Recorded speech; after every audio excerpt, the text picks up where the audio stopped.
یا تو حاجی مینا کے میدان سے 12 تاریخ کو جائے یا 13 تاریخ کو جائے۔ اگر 12 کو جانا ہے تو سورج کے غروب ہونے سے پہلے چلے جانا پڑے گا۔ اگر سورج کے غروب ہونے سے پہلے میدان سے باہر نہیں نکلے تو پھر ان کو ایک رات اور گزارنی پڑے گی، اور پھر دوسرے دن صبح جب اٹھیں گے تو اس کے بعد پھر زوال کے بعد پھر ایک مرتبہ کنکری مارنی پڑے گی۔ تو اگر 12ویں تاریخ کو جانا ہے تو سورج کے غروب سے پہلے چلے جائیں۔ اگر نہیں جانا ہے یا سورج کے غروب ہونے سے پہلے باہر نہیں نکل سکے تو پھر انہیں ایک اور دن وہاں پر گزارنی ہے، یہ رات بھی وہاں پر گزارنی ہے جو ذی الحجہ کے 13ویں تاریخ کی رات ہے۔ اور پھر صبح اٹھنے کے بعد پھر ایک مرتبہ تینوں جمرات کو کنکری ماریں گے اور پھر چلے جائیں گے۔ تو اس طرح سے یہ جب وہاں سے مینا سے جب چلے جاتے ہیں تو یہ حج کے اعمال مکمل ہو جاتے ہیں۔ اب صرف ایک ہی کام باقی رہ جاتا ہے، ایک ہی کام باقی رہ جاتا ہے۔ ہم مینا سے مکہ چلے گئے، مکہ میں جہاں ہوٹل میں جو بلڈنگ میں ہم رہتے ہیں وہاں جائیں گے، وہاں سامان اٹھائیں گے اور ہم کو اپنے اپنے ملک جانا ہے۔ تو اپنے اپنے ملک جانے سے پہلے ایک مرتبہ ضرور بضرور کعبے کا طواف کریں گے، اس کو طواف وداع کہتے ہیں۔ اور یہ طواف کب کیا جاتا ہے؟ جس وقت ہم کو اپنے ملک کی طرف جانا ہوتا ہے۔ مثال کے طور پر جیسے مثال کسی نے ٹور والوں نے بتا دیا کہ آج ہم کو ظہر کی نماز کے بعد جدہ ایئرپورٹ جانا ہے، تو آپ تمام کے تمام لوگ ظہر کے بعد یہاں یہ بلڈنگ کے پاس آ جائیے، سب یہاں حاضر رہیے۔ اس کا مطلب یہ ہے کہ ظہر کے بعد ہمیں جانا ہے، تو اب ظہر مسجد میں جا کے پڑھنی ہے، اور ظہر سے پہلے ہم کو طواف وداع کر لینا ہے۔ طواف وداع بہت پہلے نہیں ہوگا، آخر وقت میں ہوگا۔ اگر کوئی یہ سمجھتا ہے کہ چلو کل ظہر کے بعد جانا ہے تو آج ہم فجر سے پہلے ہی طواف کر لیں یا رات میں ہی طواف کر لیں، طواف وداع کے نام سے نہیں کر سکتے۔ طواف وداع جو مکہ چھوڑنے سے پہلے کرنا ہے، بہت زیادہ پہلے نہیں کرنا ہے۔ تو ظہر کے بعد جا رہے ہیں تو صبح کے وقت میں وہ طواف وداع کر سکتے ہیں، اسی طرح سے 10 11 بجے بھی کر سکتے ہیں، 12 بجے بھی کر سکتے ہیں، اور طواف کر لیے، ظہر کی نماز پڑھے اور سیدھے اپنے بلڈنگ کی طرف چلے گئے، اور وہاں سے بس پکڑ کے جدہ ایئرپورٹ کی طرف چلے گئے تاکہ جہاز میں سوار ہو سکے۔ تو اپنے ملک جانے سے پہلے ایک طواف کرنا ہے، اس طواف کو طواف وداع کہتے ہیں۔ طواف وداع کے بارے میں لکھتے ہیں کہ جب تک مکہ میں ٹھہرے مکے میں نماز پڑھنے کی کوشش کرے، اور جب مکے سے سفر کا ارادہ ہو اور حید و نفاس سے پاک و صاف ہو تو بیت اللہ کا آخری طواف کرے۔ اس کا نام طواف وداع ہے۔ اس کے بعد روانہ ہو جائے۔ اگر عورت مکے کی باشندہ ہے یا وہاں مقیم ہے تو اس پر طواف وداع نہیں ہے، کیونکہ مکہ میں رہنے والا مکہ سے نہیں جا رہا ہے، مکہ ہی میں رہ رہا ہے، تو اس کے لیے طواف وداع نہیں ہے۔ طواف وداع وہ اس کے لیے ہے جو مکہ کے باہر رہتا ہے۔ مکہ سے باہر، اب چاہے اسی ملک میں مکہ سے باہر کسی شہر میں ہو، جیسے مدینے کا ہو، حائل کا ہو، دمام کا ہو، اسی طرح سے ریاض کا رہنے والا ہو، تو یہ لوگ بھی جب جائیں گے اپنے اپنے شہروں میں تو جانے سے پہلے طواف وداع کریں گے۔ یا پھر ہندوستان کا ہو اور دیگر کنٹریز کا ہو تو وہ لوگ بھی جانے سے پہلے وہاں سے طواف وداع کریں گے۔ لیکن جو مکہ سٹی کے اندر رہنے والا ہے، وہیں اس کا گھر ہے یا وہیں پر وہ مقیم ہے، تو ایسی صورت میں اس کے لیے طواف وداع نہیں ہے۔ اب طواف وداع کے وقت میں چونکہ طواف وداع واجب ہے، ضروری ہے، تو اگر کوئی عورت اس وقت میں حیض یا نفاس کی حالت میں ہے تب ایسی صورت میں اس طواف کا کیا ہوگا؟ چونکہ حیض اور نفاس یہ پاکی کی چیزیں ہیں، اور ناپاکی کی حالت میں کعبے کا طواف نہیں کیا جا سکتا۔ تو ایسی صورت میں اب اس خاتون کو کیا کرنا چاہیے؟ کہتے ہیں جب احرام کے وقت عورت کو حیض آ گیا تو ایسی صورت میں وہ احرام کے لیے غسل کرے گی اور احرام پہن لگی، پھر حج کے سارے ارکان ادا کرے گی، صرف خانہ کعبے کا طواف نہیں کرے گی۔ اگر احرام پہننے کے بعد حیض کا خون آیا ہے تو اس پر اب کوئی غسل وغیرہ نہیں، بلکہ وہ پٹی باندھ لے گی تاکہ خون نہ بہہ سکے۔ اس کے بعد طواف کے علاوہ دوسرے ارکان ادا کرے گی۔ جب پاک ہو جائے تو غسل کے بعد طواف بھی کرے گی۔ اگر اسے حیض آیا کہ اعمال حج میں سے صرف طواف وداع ہی باقی رہ گیا تھا تو وہ واپسی کا سفر کر سکتی ہے، اور طواف وداع نہ کرنے کی وجہ سے اس پر کوئی کفارہ وغیرہ نہیں ہے اور اس کا حج صحیح ہوگا۔ رسول اللہ صلی اللہ علیہ وسلم کی حدیث ہے، النفساء والحائض اذا اتیا علی المیقات تغتسلان وتحرمان تقضیان المناسک كلها غیر الطواف بالبیت۔ نفاس اور حائضہ عورتیں جب میقات پر آئیں تو غسل کر کے احرام باندھ لیں اور طواف کعبہ کے علاوہ دیگر تمام مناسک حج ادا کریں۔ عائشہ رضی اللہ تعالیٰ عنہ سے روایت ہے کہ وہ عمرہ ادا کرنے سے پہلے حائضہ ہو گئی تو رسول اللہ صلی اللہ علیہ وسلم نے انہیں حکم دیا کہ وہ حج کا احرام باندھ لیں اور جب تک پاک نہ ہو جائیں طواف کعبہ نہ کریں، باقی تمام مناسک حج بجا لائیں جو دیگر حاجی کرتے ہیں، نیز یہ کہ وہ حج کو عمرے میں داخل کر لیں، یعنی قارن ہو جائیں۔ تو عائشہ رضی اللہ تعالیٰ عنہ سے یہ بھی مروی ہے کہ آپ صلی اللہ علیہ وسلم کی زوج محترمہ صفیہ رضی اللہ تعالیٰ عنہ حائضہ ہو گئی تو انہوں نے رسول اللہ صلی اللہ علیہ وسلم سے ذکر کیا تو اس پر آپ نے فرمایا کیا وہ ہمیں روک رکھے گی؟ تو دوسری بیویوں نے کہا اس نے طواف افاضہ کر لیا ہے، تو آپ نے فرمایا تب کوئی حرج نہیں ہے، ایک روایت میں ہے تو پھر وہ روانہ ہو جائے۔ تو اس طرح سے مسئلہ حیضہ اور نفاس والی عورتوں کے لیے طواف کا ہے۔ تو طواف میں تین طواف ہیں، ایک وہ طواف جو عمرے کا ہوتا ہے، دوسرا وہ طواف جو حج کا ہوتا ہے ذی الحجہ کی 10ویں تاریخ کو، تیسرا وہ طواف جو طواف وداع کے نام سے جانا جاتا ہے، اور یہ طواف ہوتا ہے جب ہم مکمل حج کر لیتے ہیں تو اپنے ملک جانے سے پہلے ایک طواف کرتے ہیں۔ یہ تینوں طواف لازمی ہیں، تینوں طواف بھی لازمی ہیں۔ تو اب یہ طواف چونکہ طواف بغیر طہارت کے نہیں کر سکتے، جیسے نماز ہے، نماز بغیر طہارت کے ہم نہیں پڑھ سکتے ہیں، تو ایسے ہی طواف بھی بغیر طہارت کے نہیں کر سکتے۔ لیکن اگر مجبوری آ جائے، اگر مجبوری آ جائے تو مجبوری میں مثال کے طور پر کوئی شخص ہے جیسے بار بار ان کو پیشاب کے قطرے گرنے کی بیماری ہے، بار بار پیشاب کے قطرے گرنے کی بیماری، انہوں نے وضو کر لیا نماز پڑھنے کے لیے، پاک ہو گئے، صاف ہو گئے، اچھے کپڑے پہن لیا اور وضو کر لیا۔ اب وضو کے بعد نماز پڑھنے تک اس درمیان میں پھر پیشاب کے قطرے گرنے لگے، رکوع میں چلے گئے وہاں گرا، سجدے میں چلے گئے تب بھی گرا۔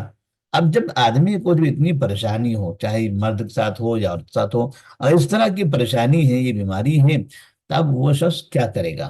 کب پڑھے گا نماز؟ وہ بار بار اس طرح اس کا وضو ٹوٹتا چلا جائے گا، وہ ناپاک ہوتا جائے گا، تو کب وہ وضو کرے، کب وہ نماز پڑھے؟ نمازوں کے اوقات چلے جائیں گے اور وہ اپنے اوپر کنٹرول نہیں کر سکے گا۔ تو ایسی صورت میں کیا کرنا چاہیے؟ ایسی صورت میں طریقہ یہ ہے کہ وہ شخص جب نماز پڑھنے کا ارادہ کرے تو صاف شفاف کپڑے پہن لے اور اس کے بعد وضو کر لے، وضو کر لے۔ اب وضو کر کے وہ نماز پڑھ لے۔ اگر وضو کے بعد نماز سے پہلے پیشاب کے قطرے گرتے ہیں یا پھر نماز کے دوران رکوع و سجدے کی حالت میں گرتے ہیں تو بھی کوئی حرج نہیں ہے، اس کی نماز ہو جائے گی، کیونکہ وہ انسان بیمار ہے، وہ انسان بیمار ہے۔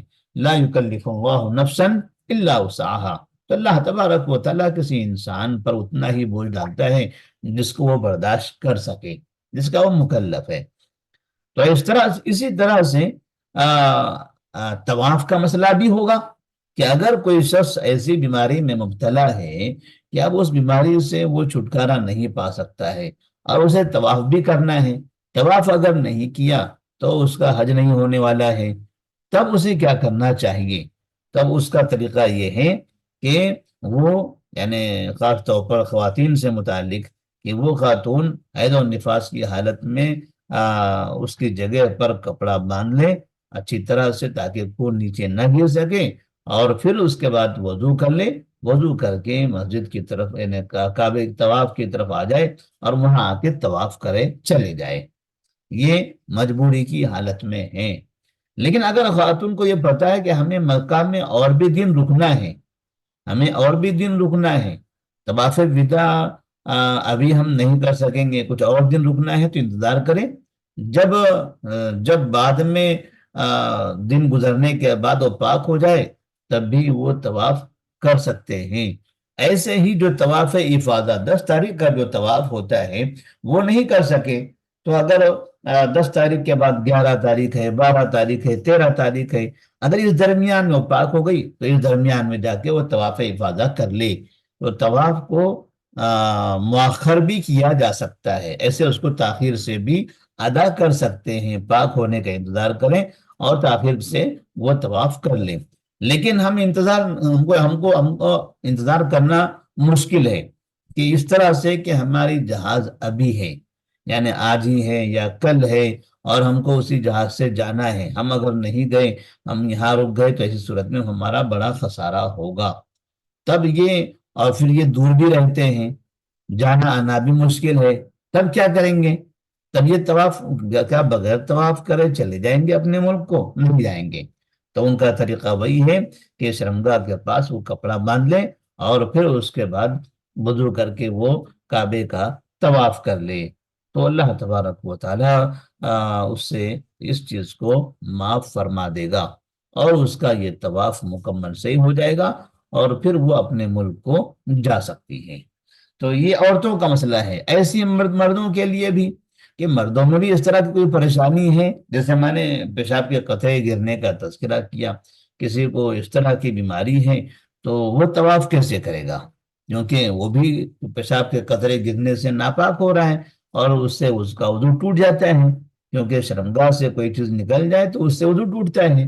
تو وضو کرنے کے بعد پھر قطرہ گرا، وضو ٹوٹ گیا، اور نماز پڑھنے کے لیے جا رہے ہیں، اس میں وضو ٹوٹ گیا، تو کیا وہ نماز اس کی نہیں ہوگی؟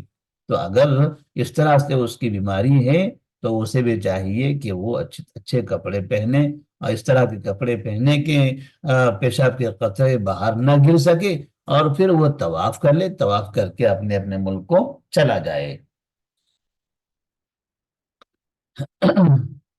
تو یہ ہمارے پاس جو حج کے مسائل تھے، یہ سارے کے سارے مسائل ہمارے ختم ہو گئے۔ اب یہاں سے اگر کسی کے پاس کوئی سوال ہے تو سوال کرنا چاہیں تو سوال کر سکتے ہیں، ہمارے پاس تقریباً اور آدھا گھنٹہ موجود ہے۔ تو حج کے جتنے مسائل ہیں ہم نے تفصیل سے پڑھا ہے، تقریباً 1 ہفتہ ہوا ہم کو یہ پڑھتے ہوئے، 4 5 دن سے ہم یہ پڑھ رہے ہیں۔ تو اگر کوئی بھی کسی سے اس سے متعلق سوال ہے تو سوال کریں۔ السلام علیکم ورحمۃ اللہ وبرکاتہ۔